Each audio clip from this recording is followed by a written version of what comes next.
With that, I'm really excited, and I put the practical arts, and Mr. Douglas told me not to. I'm really excited to announce this week's Spotlight.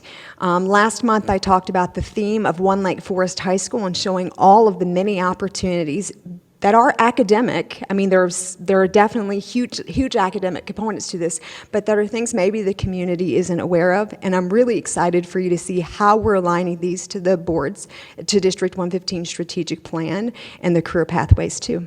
So with that, I'm going to hand it off to the awesome Mr. Douglas and Mr. Bart. Yeah, thank you so much. We always love coming here and telling you guys some stories, and so we're going to focus on applied technology and give you guys some insights. So Darren's going to pass along some of the great literature and pictures and different things, but because it's me, I created a video for you guys, so if you want to go to the next one, we'll let the students help tell the story, because they are what we're most proud of, and it's the most dynamic part of what we get to do and our engagement with them. And so we try to be able to grab a story from each of the different parts of what we get to do in applied tech, what you see. So if you can, go ahead. My name is Matt Weiland. I teach robotics, and we're using the engineering process to develop critical thinking skills. My name is Joe Dudek. I teach robotics, engineering, woodshop, and guitar building. I'm a second career guy, so to me it's important to instill in my students that they find something that they're really passionate about and then find a way to make a living doing that. My name is Chuck Spagnoli. I teach in the woodshop. The whole goal for me with our kids is to make sure that they get an opportunity to learn something that's going to help them, not just after high school, but for the rest of their life. My name is Darren Barnk. I teach architecture and woodcraft. I believe that we prepare students for either a hobby or a career that they really love. Hi, I'm Connor Gustafson. I'm a junior at Lake Forest High School.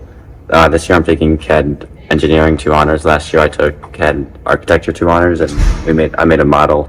It was a lot of fun, but it was a lot harder than it looked. This was the 2023 CAD Engineering Egg Drop, and here is what happened. This is where the CAD Engineering classes are challenged to drop an egg from 3 stories up. After the class's first week of designs, they returned in week 2 to adjust their designs for the second drop. And here is what some groups had to say. It's like a prototype from the last one. We've kept the bottle, but like added more safety things. So it's probably, I hope, will survive.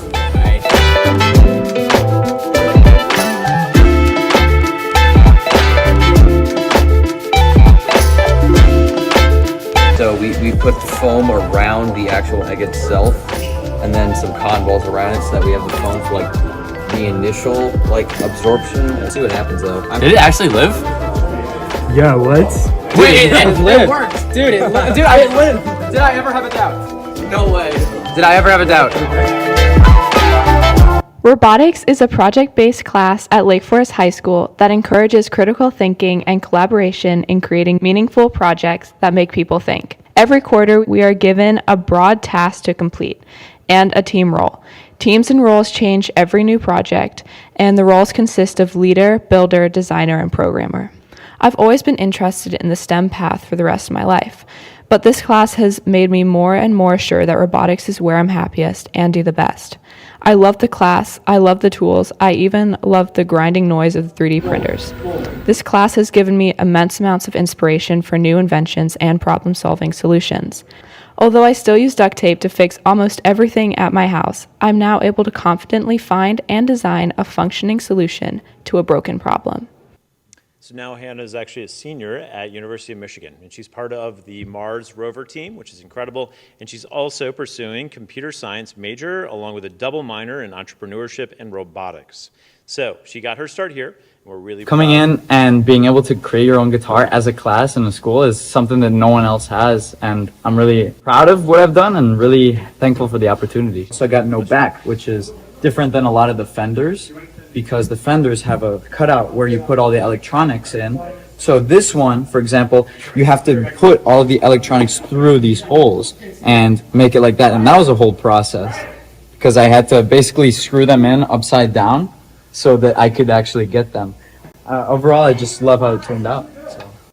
It's another one of our seniors just sharing their story about how they're doing and creating in guitar making class. So everybody gets a chance to be able to pick what type of guitar that they actually get to pick, and then they go through the whole process of sanding it down and then being able to select exactly what kind of color, look, feel they want. They actually learn how to be able to create and to be able to put all of the mechanics together and to be able to make sure they can create an electric guitar. And then they put lacquer on there to be able to make it really nice and shiny.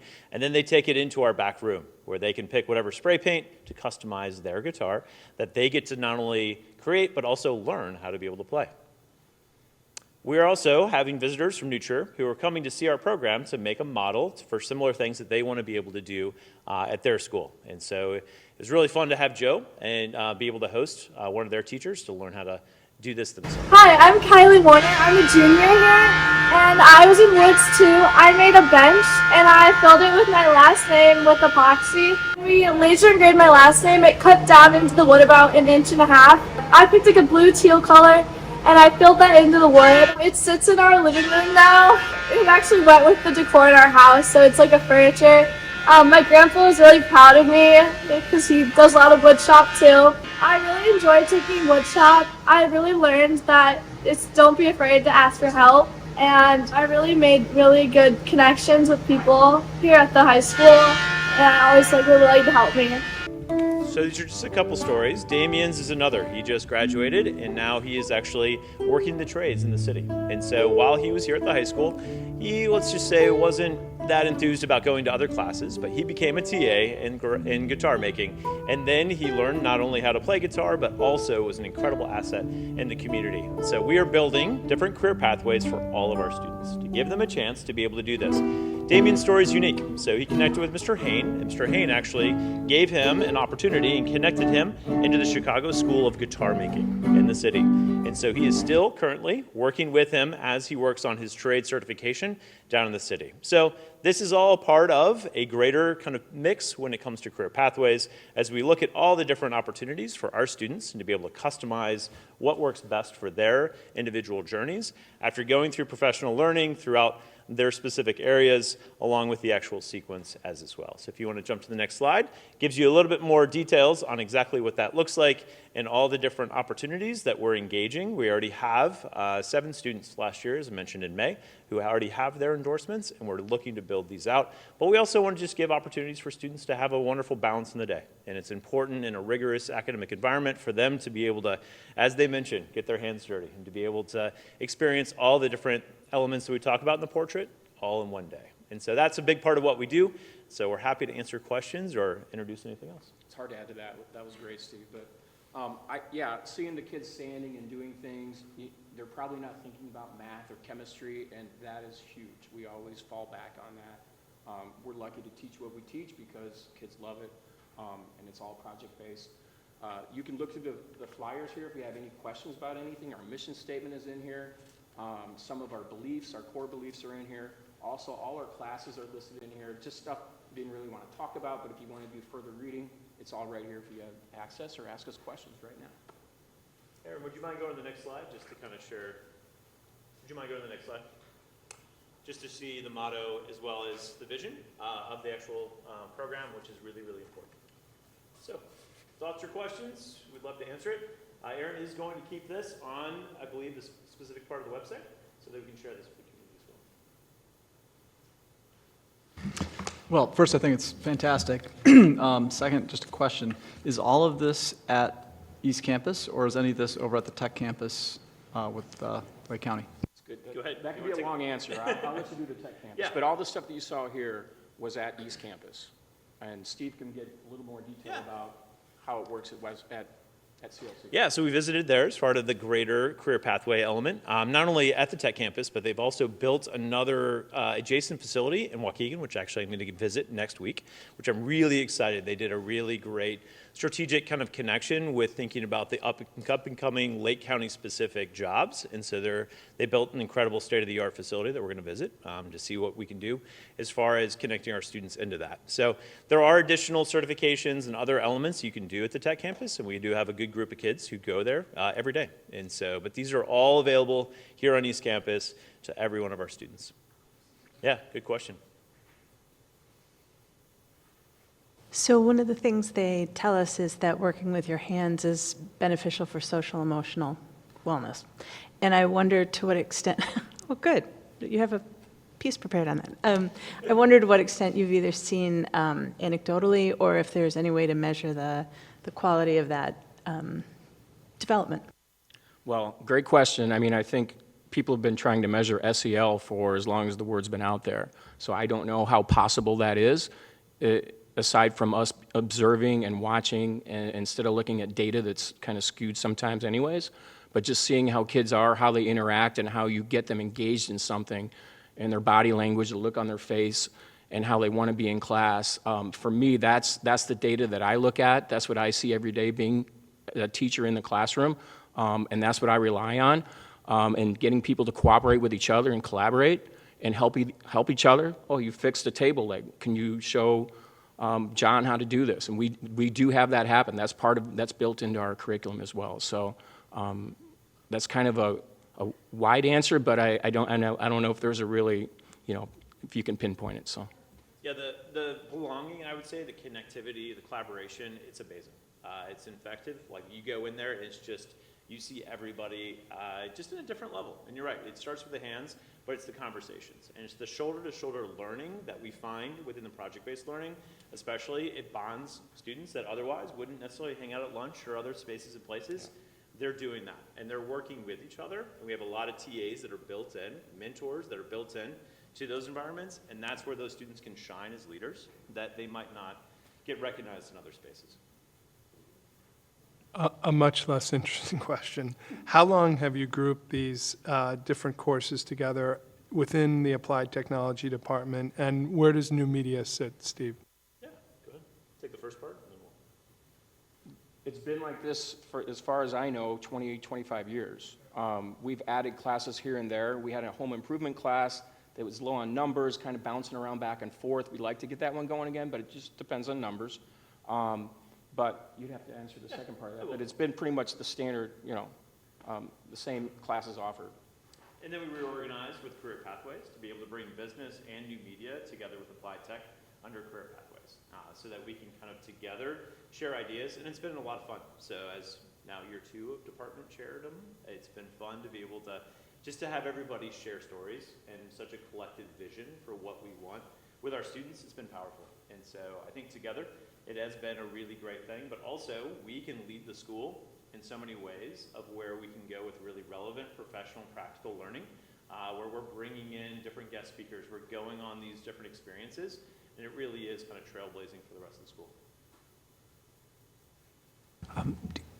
You may not know the answer. We may not look at the data this way, but do we track the different disciplines with attendance in terms of so to look at social emotional learning? I would logically jump to that kids go there because they want to show up and they're hooked to it. So I only went to class because I needed to be there so I could play tennis or soccer. The winter time, I tended to miss a lot of class.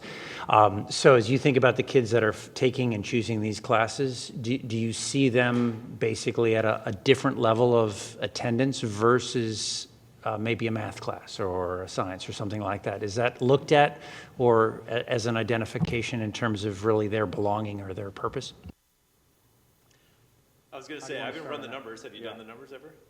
I have not. Again, I'm going to go back to just personal experience. I mean, we hear it all the time, but maybe they're just trying to make us feel good. But when they come and say, well, I'm so glad I'm in here, I don't know if I want to go to science, like, well, you got to go. But, so again, this is all just, we don't have the data, but it would be something to really look at. It's something I'm sure David Hayne would love to put together. Anecdotally, absolutely, right? That's this place where they feel belonging and connection to the community.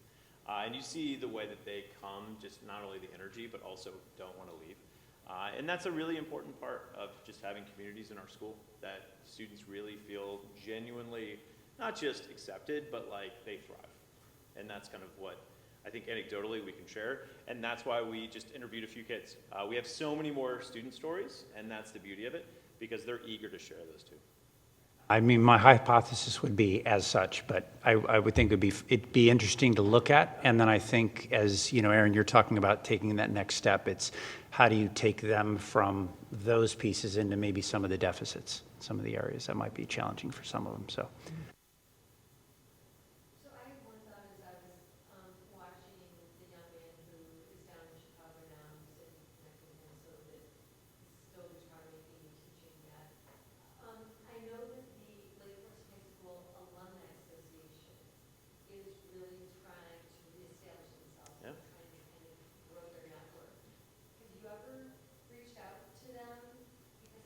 take that. Yeah, go ahead. That's a good point, yeah. Yes, so no, Leslie Fisher's done an awesome job. We've been, since day one, working with Melissa to be able to really bring everything all under one roof, which has been fun. We've done some recent work in trying to figure out from a branding perspective, because there are so many different elements that are going on. We want to be really strategic. And so this year, one and a half for me, has been trying to figure out how can we do that really, really well in tapping into different resources. We are overrich with resources, so we're trying to coordinate the best way that we can do that so that we can really serve the people who volunteer well. Not only from like an ABV perspective and making it a real value add for all those employees so it's sustainable, but also just to be able to make sure that we're not underutilizing a guest speaker where it could be a site visit and it could turn into an internship. So we're kind of looking at it holistically as well as individually. When we see the Damians, we just connect them right away because we don't want to miss a window, but we also want to think organizationally to really do this well. Because we know we have a lot of great folks. I mean, you just looked on LinkedIn and then you start connecting people. It's pretty phenomenal. Thank you both. This presentation embodies why LFHS is so special, and your leadership is profound in that this not only are you making career pathways for young people, but you are finding a home for them, and you can't measure that. So thank you for your leadership. Thank you all for all you do.